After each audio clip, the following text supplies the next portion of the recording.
இதுக்கு ஆண்மை சம்மந்தமான பிரச்சனைகளை சரி பண்ணுறதுக்கு ஆயுர்வேதாவில் மருந்து இருக்கா அப்படின்னு கேட்கும்போது கேரளாவில் ஒரு ஆயுர்வேத ரிசர்ச் சென்டரில் கண்டுபிடிக்கப்பட்ட மருந்துகள் மிக சிறப்பாக வேலை செய்யுதுன்னு சொல்கிறாரு.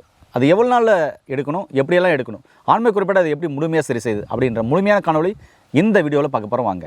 சின்ன வயசில் பண்ணக்கூடிய தவறுனால தாது நஷ்டம், ஏராளமான தாதுக்கள் வந்து நம்ம உடலிலிருந்து வெளியேறுது. இது ஒரு காரணம்.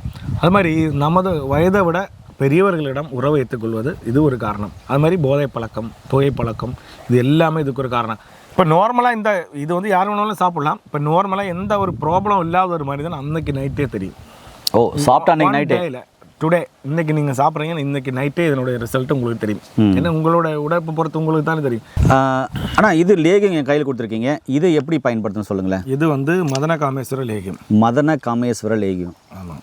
இதை எப்படி வந்து மீடியம் அளவு எடுங்க. மீடியம், ரொம்ப எடுக்க வேண்டாம். இப்படி இவ்வளோ போதுமா? போதும்.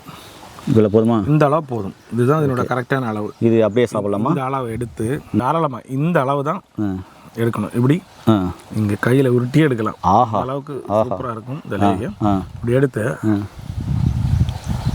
இப்படி போட்டு கொஞ்சம் கொஞ்சமாக மென்று சாப்பிட்டு முடித்து 1/2 டம்ளர் பால், சூடு பண்ணி ஆறின பால், 1/2 டம்ளர் பால் உள்ளே குடிச்சிடணும். இது சாப்பிடும்போது என்ன ஆகும், உங்களுக்கு இந்த தாது வெளியேறினால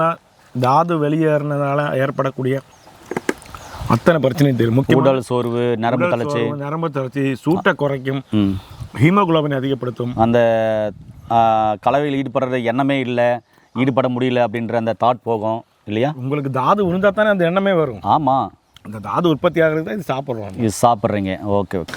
சுத்தமாகவே ஒரு சில பேருக்கு கவுண்ட் இருக்காது. கவுண்டிங் இல்லை அப்படின்னு சொல்கிறவங்களுக்கு வந்து பார்த்தீங்கன்னா இதை 1 ஸ்பூன் எடுங்க. இந்த 1 ஸ்பூன் ஓகேவா? பாருங்கள், 1 ஸ்பூன் இது போதும். இந்த 1 ஸ்பூனை வந்து 1/2 டம்ளர் பால், சூடு பண்ணி ஆறின பசும்பால், 1/2 டம்ளர் பால், இதை கலந்து 2 வேளை சாப்பிட்டு வந்தீங்கன்னா அந்த தாதுவினோட உற்பத்தி அதிகமாகும். அந்த கவுண்டிங் அதிகமாகுன்றீங்க. கவுண்டிங் அதிகமாகும். Okay okay. முழுக்க கவுண்டிங் தான் கொடுக்குறீங்க. கண்டிப்பாக.